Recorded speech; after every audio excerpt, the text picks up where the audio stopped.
Olá a todos, bem-vindos de volta ao meu canal para um novo mistério com Molly Westbrook. E se você é novo por aqui, se nunca viu meu rosto na sua tela antes, então oi, meu nome é Molly Westbrook e eu posto vídeos de crimes reais como este toda semana.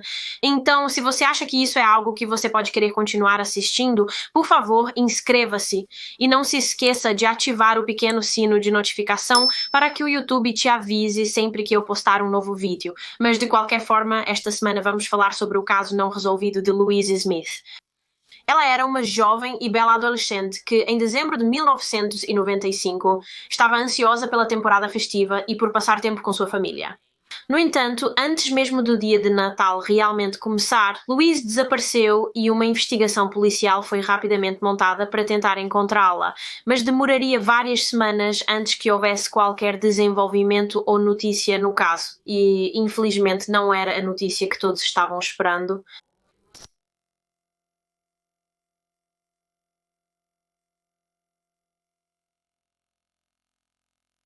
Então, para o caso de hoje, estamos voltando ao ano de 1995 no sudoeste da Inglaterra, especificamente em Yate, que é uma cidade em South Gloucestershire.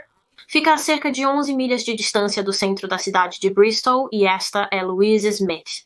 Ela era uma jovem de 18 anos que morava em Yate com sua família. Louise nasceu em 1977. Seus pais se chamavam Robert e Jill Smith e tinham 49 e 48 anos. E Louise era uma de duas crianças. Ela tinha um irmão chamado Richard, que era cerca de 2 anos mais velho que ela. Ele tinha 20 anos. O pai de Louise, Robert, descreveu sua filha, a quem ele muitas vezes apenas chamava de Lou, como sendo uma jovem muito ardente, leal, confiável e apenas uma boa garota que tinha muitos amigos com quem ela adorava passar o tempo.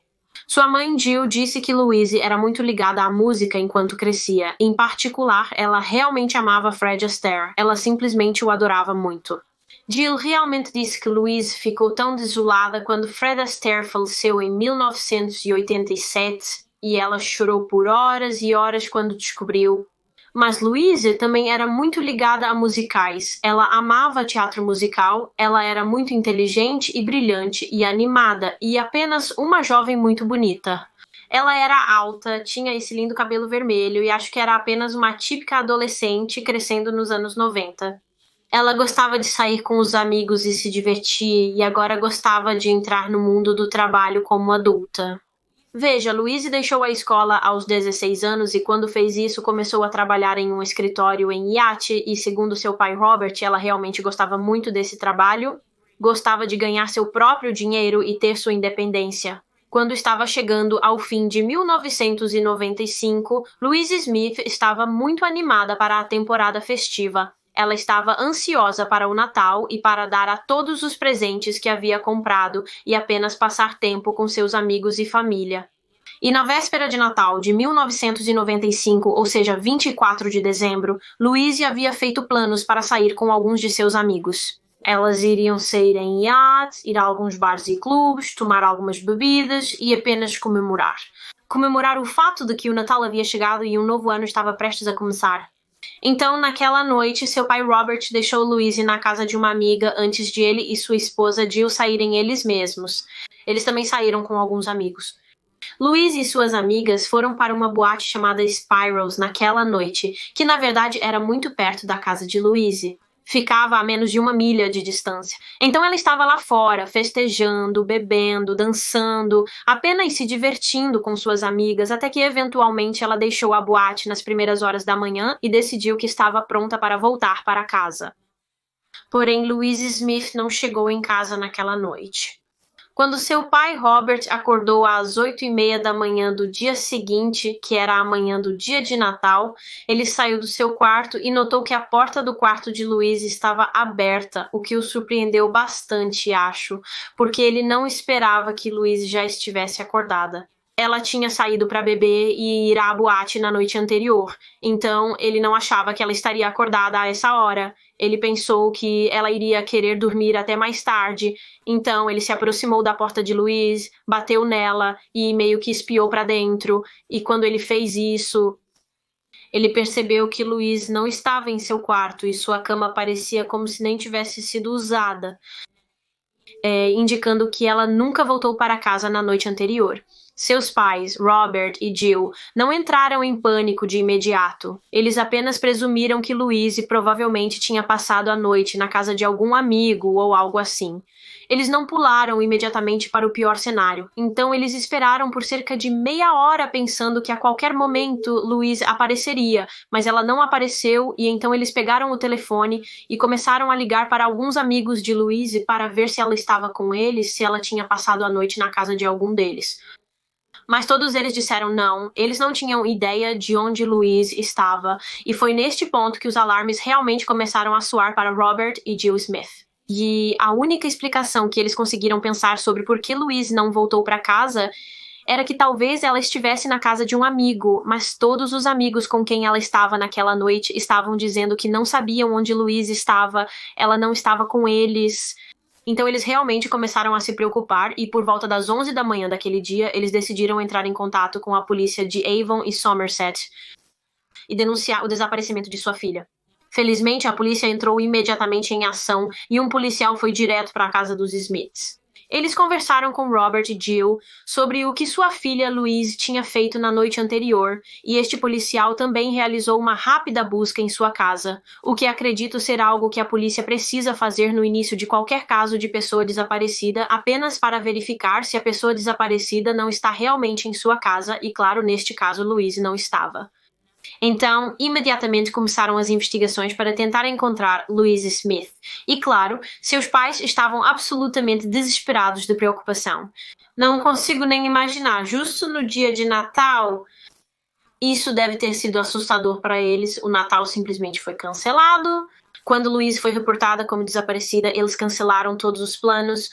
Eles tinham planejado ir para a casa da irmã de Jill para o almoço de Natal, então obviamente cancelaram isso e ficaram em casa o dia todo rezando para que Louise aparecesse logo.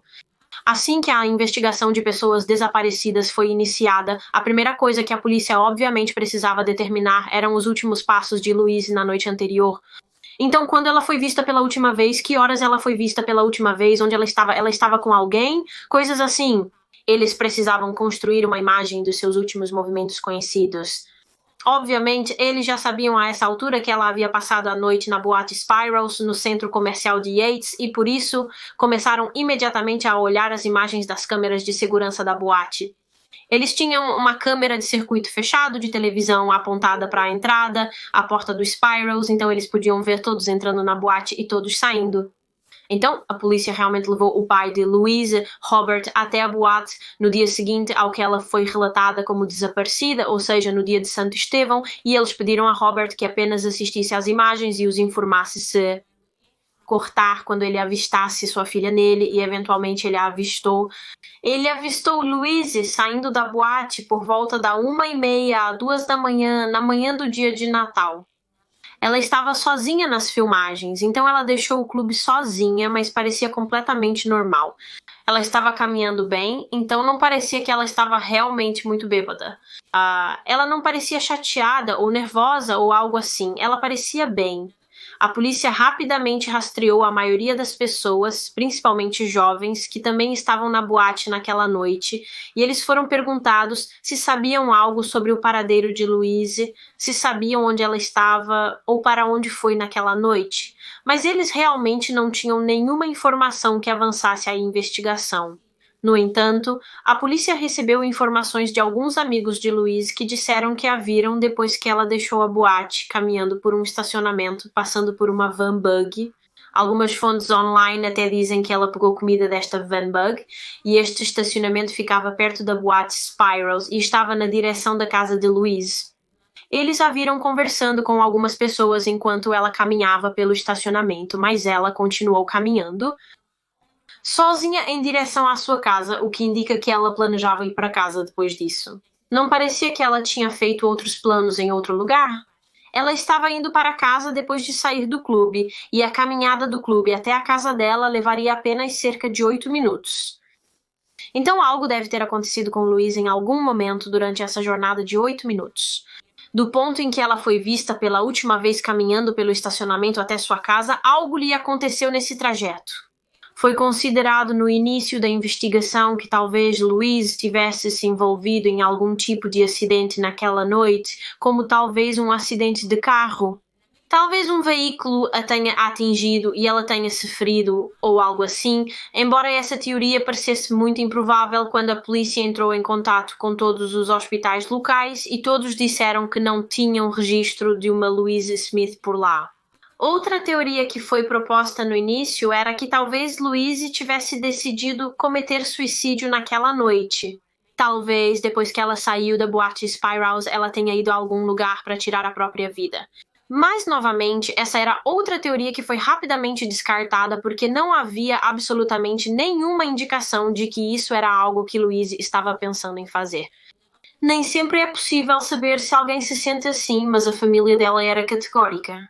Disseram que Louise estava feliz. Ela estava feliz em sua vida social, em sua vida profissional, estava ansiosa para o Natal e seu pai Robert disse que Louise já havia até feito planos para a véspera de Ano Novo. Na verdade, ela iria voltar para a boate Spirals na véspera de Ano Novo. Então, a teoria de que ela havia feito algo consigo mesma também parecia altamente improvável. Conforme os dias passavam, o medo de todos pela segurança e bem-estar de Louise apenas aumentava enormemente. Parecia que não havia uma explicação razoável para o desaparecimento de Louise. O ocorrido permanecia um mistério. Era tão diferente de Louise fazer algo assim, tão fora de seu caráter, que as pessoas rapidamente começaram a temer o pior.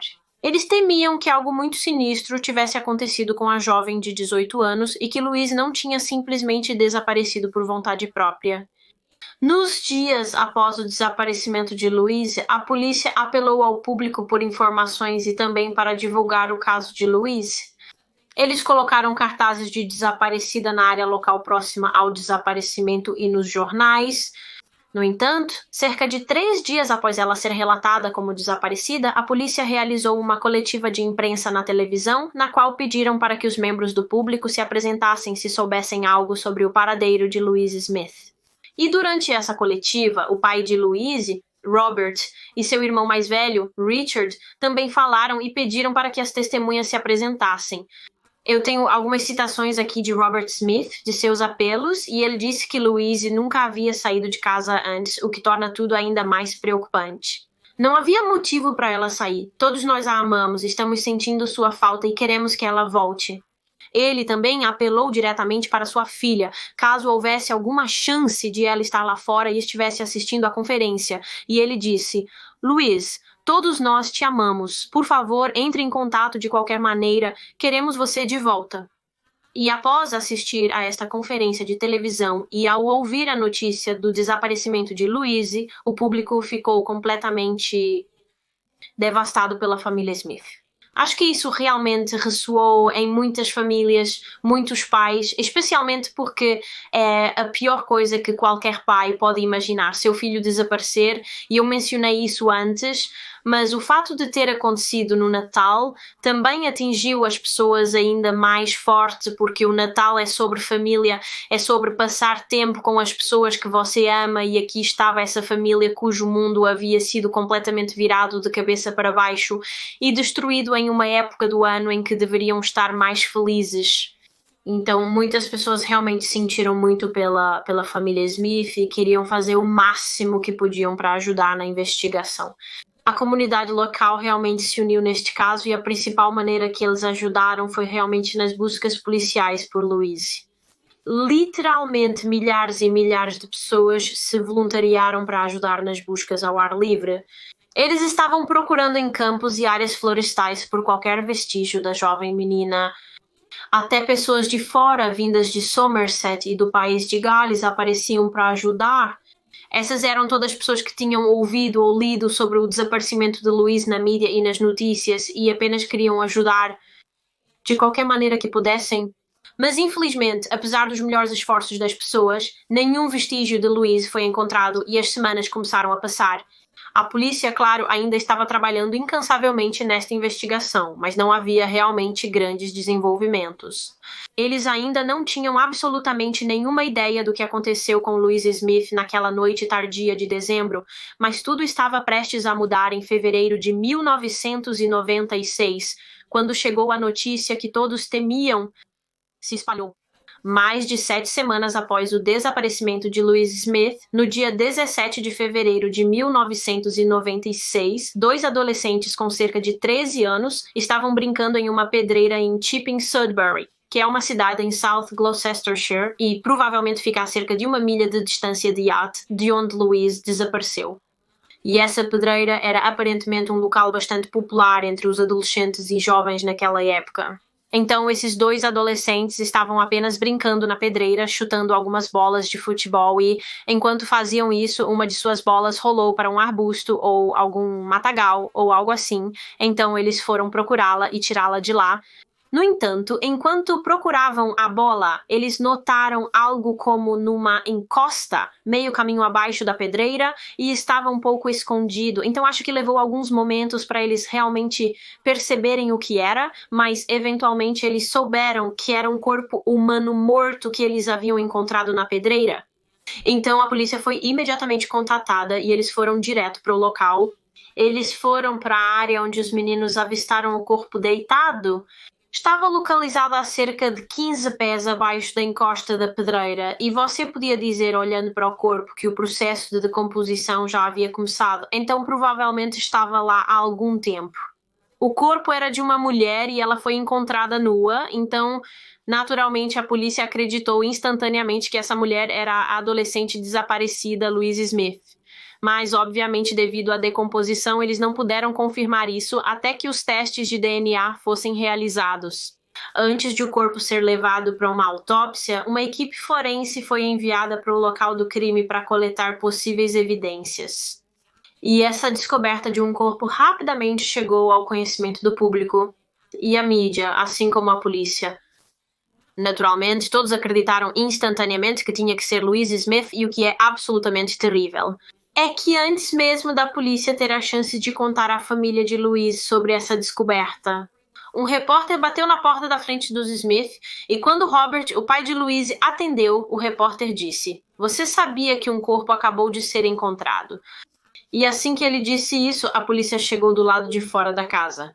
Eles estavam prestes a entregar a notícia para a família, mas este repórter chegou lá antes deles, o que sinceramente me enoja. Este repórter estava claramente desesperado para chegar lá antes da polícia e obter a rápida reação da família de Louise àquela notícia horrível. É repugnante. Mas, após isso, a polícia se sentou com Robert e Jill Smith e eles disseram a eles que, embora a identidade do corpo ainda não tivesse sido confirmada em 100%, eles acreditavam que provavelmente era a filha deles e, eventualmente, foi confirmado através de impressões digitais que o corpo encontrado na pedreira era de fato Louise Smith, de 18 anos. Acredita-se que o corpo de Louise estava na pedreira desde o seu desaparecimento. Então, enquanto a polícia e todos estavam procurando por ela, esperando encontrá-la viva, ela estava morta e seu corpo estava na pedreira e em Chipping Sudbury todo esse tempo. Mas acho que a razão de ter demorado tanto para encontrá-la é porque ela estava realmente bem escondida. Quem quer que tenha feito isso com Louise tentou ocultar seu corpo. Claramente esperavam que jamais fosse achado. Como mencionei, ela foi descoberta em uma espécie de saliência a cerca de 15 pés abaixo da encosta da pedreira, mas o patologista concluiu que ela não havia caído na saliência, alguém a havia colocado lá. Também foi determinado que Louise havia sido estuprada, então esse crime parecia ser motivado sexualmente e eu não tenho certeza se o patologista conseguiu determinar uma causa de morte ou não, porque diferentes fontes dizem coisas diferentes sobre isso. Algumas fontes online dizem que não conseguiram determinar uma causa de morte devido ao fato de ela estar morta há várias semanas e, portanto, ela começou a se decompor, enquanto outras fontes afirmam que sua causa de morte foi asfixia por estrangulamento, e um artigo que li, escrito pelo pai de Louise, Robert, afirmou isso, disse que ela havia sido estrangulada. Então não tenho certeza do que foi realmente declarado em sua certidão de óbito, mas agora que o corpo de Louise foi encontrado e eles sabiam que ela havia sido assassinada, a caçada começou para encontrar seu assassino e obter algumas respostas e justiça para a família de Louise. Então, para iniciar a busca pelo perpetrador, a polícia primeiro montou um perfil de seu assassino. Que tipo de pessoa eles acreditavam que esse assassino era? Eles obviamente acreditavam que o assassino era um homem e acreditavam que era um homem relativamente jovem, porque teria que ser muito fisicamente apto e forte para colocar o corpo de Louise no local onde foi encontrado, na pedreira. E a polícia também teorizou que o assassino tinha que ser um local, ou pelo menos conhecia muito bem a área, porque sabiam que a pedreira em Chipping Sodbury era um bom lugar para escondê-la. Quero dizer, ela não foi encontrada por 7 semanas, e se não fosse por aqueles 2 adolescentes, quem sabe quanto tempo mais teria levado para ela ser descoberta. Além de criar esse perfil do infrator, a polícia também continuava conduzindo entrevistas, interrogando pessoas, coletando depoimentos, etc. No entanto, o que eles realmente esperavam era que a tecnologia forense e de DNA provasse ser a maior pista neste caso. Eles esperavam que o DNA os levasse diretamente ao assassino, mas é claro que você tem que levar em conta que isso foi em 1996, quando o DNA e a ciência forense ainda estavam em seus estágios iniciais, primeiros anos, e portanto definitivamente não tão bom quanto é hoje. Então, a polícia estava preocupada que os cientistas não seriam capazes de encontrar nada, nenhum vestígio do DNA do assassino no corpo de Louise, especialmente porque seu corpo havia estado na pedreira por várias semanas. Então, há uma grande chance de que qualquer DNA que estava anteriormente presente no corpo já teria desaparecido agora. Poderia ter sido levado pela chuva, animais ou vida selvagem poderiam ter perturbado o corpo e, portanto, adulterado qualquer DNA que estava presente, embora surpreendentemente o corpo de Louise estava realmente meio bem preservado durante o tempo que estava na pedreira. Obviamente, ela começou a se decompor porque estava lá há várias semanas, mas devido ao quão frio estava na época, em dezembro, com as temperaturas muito baixas, ela estava realmente bastante bem preservada. Então, os cientistas tiraram amostras dos restos de Louise na esperança de encontrar algum vestígio do DNA do assassino e, por algum milagre, eles conseguiram. Eles conseguiram encontrar vestígios do sêmen do assassino, acredito eu, no corpo dela, de onde Louise havia sido estuprada. Então, isso foi um enorme avanço no caso e um grande alívio para a polícia, porque significava que se tivessem futuras pessoas de interesse ou suspeitos na investigação, eles poderiam coletar o DNA deles, testá-lo contra o do assassino e ver se era compatível. Hoje, em 2021, a polícia obviamente seria capaz de coletar uma amostra de DNA e inseri-la no banco de dados de DNA para ver se havia uma correspondência, mas naquela época, em 1996, acredito que o banco de dados de DNA no Reino Unido acabara de ser estabelecido, então não havia milhões e milhões e milhões de perfis de DNA nele como existem agora. Então, para tentar encontrar uma correspondência com o DNA do assassino neste caso, o plano da polícia era basicamente tentar obter uma amostra de DNA de literalmente todos os homens na área local e áreas circundantes e então testar cada amostra contra o DNA do assassino. E esse é um processo conhecido como triagem de DNA em massa. E neste caso, o caso de Louisa foi, na verdade, a primeira vez que essa técnica triagem de DNA em massa foi usada no Reino Unido em uma investigação de assassinato.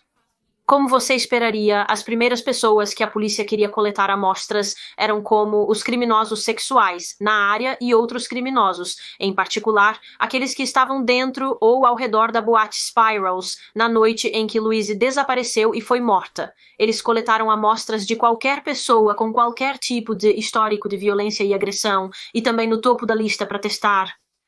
Eram apenas as pessoas na vida de Louise. Qualquer pessoa que a conhecesse pessoalmente foi testada caso ela fosse morta por alguém que conhecia. Então eles estavam testando as pessoas no topo da lista primeiro, pessoas que pareciam mais propensas a cometer um crime como este, e então gradualmente eles iriam descendo a lista, e nos meses seguintes o número de pessoas que eles testaram aumentou cada vez mais. Eles estavam testando milhares e milhares de homens, mas quando todos esses foram comparados com o DNA do assassino, eles ainda não conseguiram encontrar o correspondente. Eventualmente, a polícia chegou ao ponto em que começou a ampliar sua busca. Então, como eu mencionei, a princípio eles estavam testando criminosos conhecidos e agressores sexuais, pessoas que conheciam Louise, mas quando essas amostras foram testadas e nenhuma delas era compatível, foi quando a polícia elevou a busca de DNA a um nível acima. O próximo passo deles foi testar qualquer pessoa que morasse ao longo do caminho que Louise teria percorrido naquela noite para chegar em casa, e também qualquer pessoa que fosse vista ao longo dessa rota. Por exemplo, qualquer pessoa que foi vista no estacionamento perto da boate Spirals, porque sabemos que Louise passou por aquele estacionamento naquela noite, mas eles não queriam apenas testar as pessoas que estavam no estacionamento por volta do horário que Louise teria passado por ele, eles queriam testar todos os homens que estavam no estacionamento em qualquer momento daquela noite. Então, em qualquer ponto da noite, se eles estavam naquele estacionamento, a polícia queria coletar o DNA deles, então a polícia começou a passar pela lista de todos os homens que haviam sido informados de que estavam no estacionamento naquela noite. E eles se aproximaram deles e pediram para fornecer uma amostra de DNA, e um desses homens em particular se destacou para a polícia, porque basicamente eles pediram a ele para fornecer uma amostra de DNA e ele estava feliz em fazer isso. Ele estava disposto a fornecer seu DNA e eles marcaram uma data com ele para vir e coletá-lo. No entanto, quando esse dia finalmente chegou algumas semanas depois e a polícia bateu em sua porta para pegar seu DNA, ele não estava lá. Acontece que este homem havia deixado o país e ele não havia informado a polícia. Então, naturalmente, neste ponto, os alarmes estão tocando. Isso pareceu muito suspeito para a polícia, então eles começaram a olhar para esse cara um pouco mais como um potencial suspeito. Então, apenas para dar um pouco de contexto aqui, o nome desse homem era David Frost. Ele tinha 22 anos e era estudante de engenharia civil. Ele frequentou a Universidade de Guildford, em Surrey. No entanto, seus pais moravam em Yate, no sudoeste da Inglaterra, a mesma área onde Louise Smith vivia e desapareceu, e na época de seu assassinato, no final de dezembro de 1995, David estava passando o Natal em casa em Yate com sua família, e acontece que na noite em que Louise Smith foi morta, David estava realmente em Yate festejando e bebendo, e ele tentou entrar na boate Spirals. No entanto, a segurança do Spirals não o deixou entrar porque ele estava realmente muito bêbado e acho que estava mostrando um comportamento um pouco agressivo, então sim, ele não foi autorizado a entrar.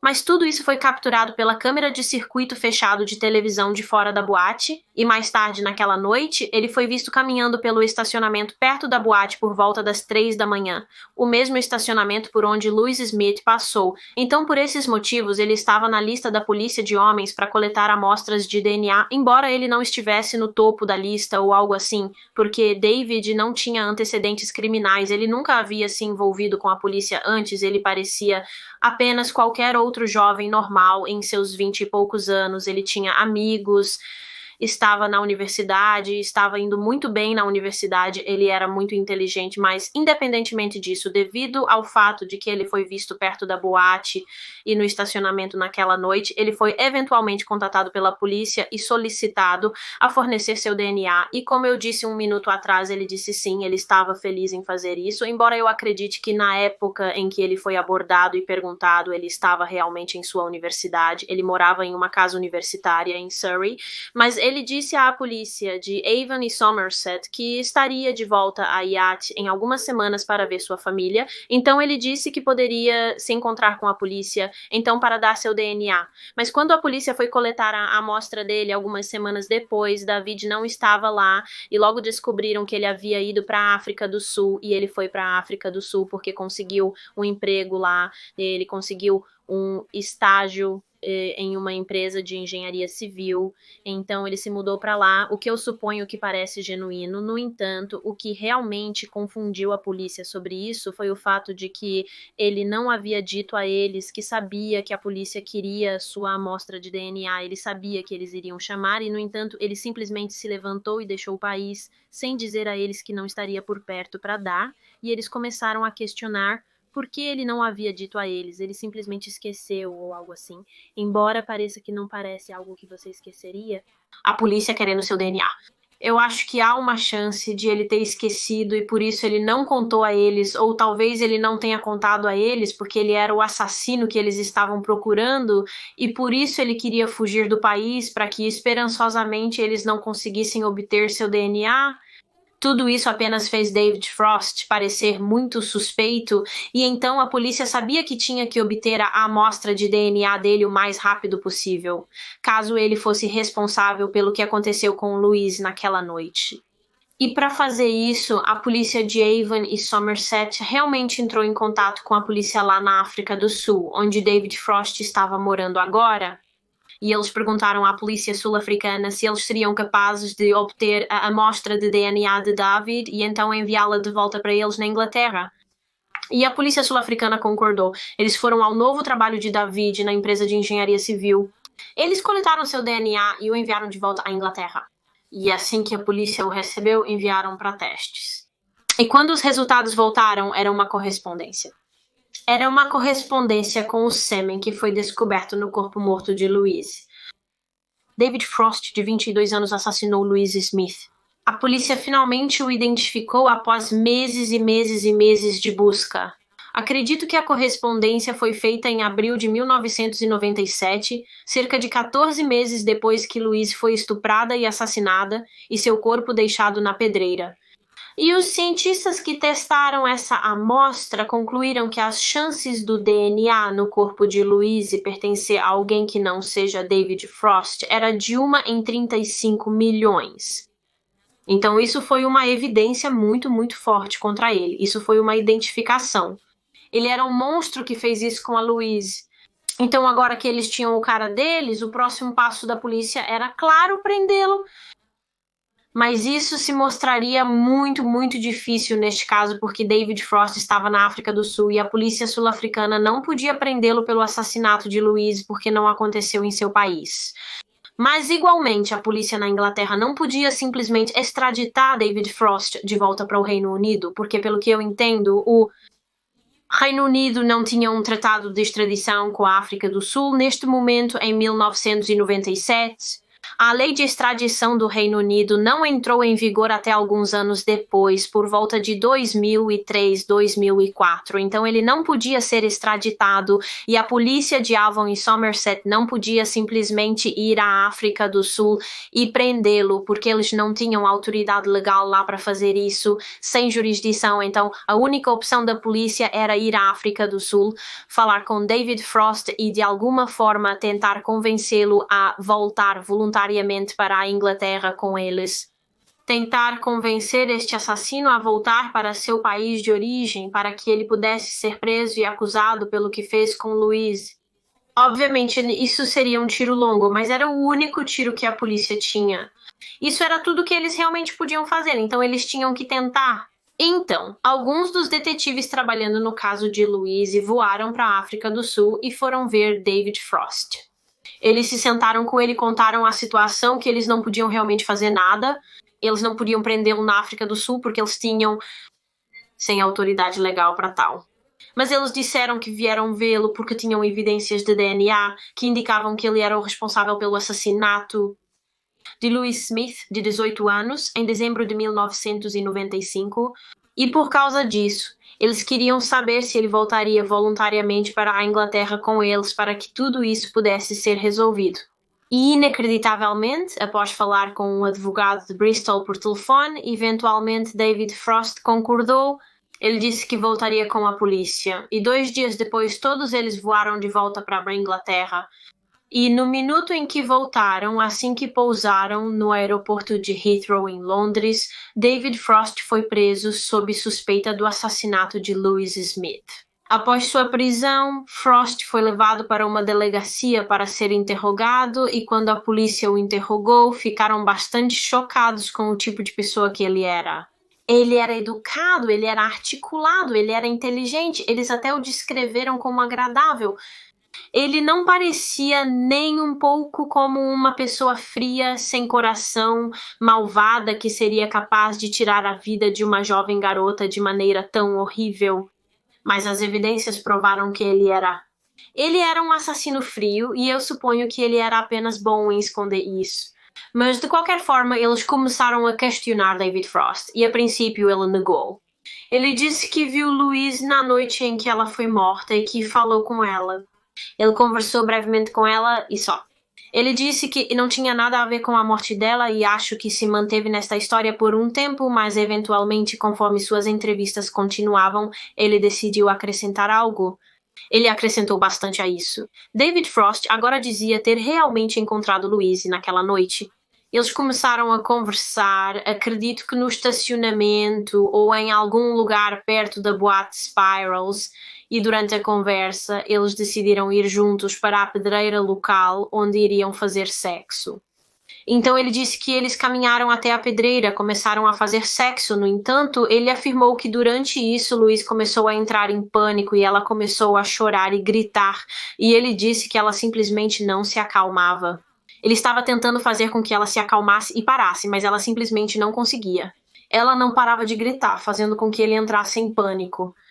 E durante este estado de pânico em que ele se encontrava, David levantou a mão e a colocou sobre a boca de Louise para fazê-la ficar quieta, e ele disse que quando finalmente removeu a mão, Louise agora estava em asilo. Mas não porque ela tinha se acalmado, porque ela estava morta. David afirmou que havia sufocado Louise acidentalmente até a morte e depois, enquanto ainda estava muito apavorado, ele simplesmente fugiu do local e deixou o corpo dela lá na pedreira.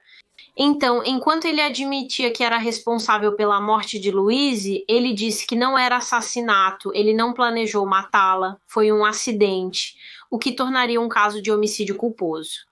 No entanto, a polícia e a maioria das pessoas, eu acho, não acreditam nisso. Eles não acreditaram que isso foi homicídio culposo confundido com assassinato. Porque se realmente foi um acidente, se ele realmente não quis fazer isso, porque ele não foi à polícia imediatamente depois, porque ele simplesmente deixou o corpo dela lá para decompor, fazendo sua pobre família passar por 7 semanas, quase 2 meses de dor mental e tortura, porque eles não tinham absolutamente nenhuma ideia de onde ela estava, ou o que tinha acontecido com ela, ou se ela estava salva.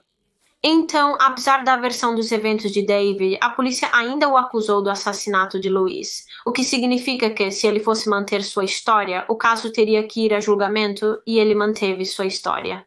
Em sua audiência de declaração, David Frost entrou com um pedido de inocência e seu julgamento estava previsto para começar em fevereiro de 1998, mais de 2 anos após o assassinato de Louise.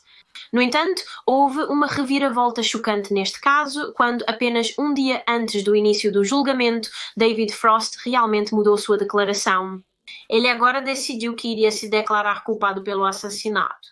Ninguém sabe o que fez David Frost mudar de ideia naquele dia, mas acho possível que ele tenha percebido que, devido às evidências, era muito improvável que o júri acreditasse em sua história de acidente e, portanto, ele poderia muito bem mudar sua declaração e esperar por uma sentença menor por finalmente ser honesto. Então, como ele se declarou culpado, o julgamento não precisou prosseguir, o que restava era ele ser sentenciado e, pelo que ele fez com Louise, ele foi condenado à prisão perpétua. Tenho aqui uma citação do juiz que sentenciou David Frost, e eles disseram, cito, "Foi uma coisa maligna que você fez nas primeiras horas do dia de Natal 2 anos atrás, tirando a vida de Louise Smith. Há apenas uma sentença para assassinato e essa é a prisão perpétua." A família de Louise ficou tão aliviada quando a sentença de prisão perpétua foi dada a David Frost. No entanto, muito decepcionantemente, cerca de 10 meses depois, quando se tratou de determinar a tarifa mínima de David Frost, ele recebeu 14 anos. Então, sua sentença oficial foi prisão perpétua com um prazo mínimo de 14 anos, o que foi um verdadeiro golpe para os entes queridos de Louise. O fato de que havia uma chance de que ele poderia ter saído em 14 anos, ele roubou o futuro de Louise. Dela, e ainda assim, se ele saísse em 14 anos, ainda poderia ter um futuro próprio. Outro grande golpe para a família foi que a acusação de estupro contra David Frost foi realmente retirada. Ele nunca foi condenado pelo estupro de Louise, e eu realmente não sei porquê, eu não conheço o motivo disso. Eu não sei se havia evidências insuficientes, mas sim, a acusação foi retirada. Então, ele foi apenas condenado pelo assassinato dela e David Frost é, na verdade, um homem livre agora. Ele não está mais na prisão, ele cumpriu pouco mais de 2 anos de sua pena mínima. Ele cumpriu 16 anos de pena. No total, acredito que foi libertado por volta de 2014 e provavelmente estaria em seus últimos anos de 30 ou início dos 40 quando ele foi solto. Então ele ainda tem uma longa vida pela frente. O que é algo que Louise nunca poderá ter por causa de suas ações. Não sabemos exatamente o que aconteceu naquela noite de dezembro de 1995 porque David Frost nunca contou a ninguém.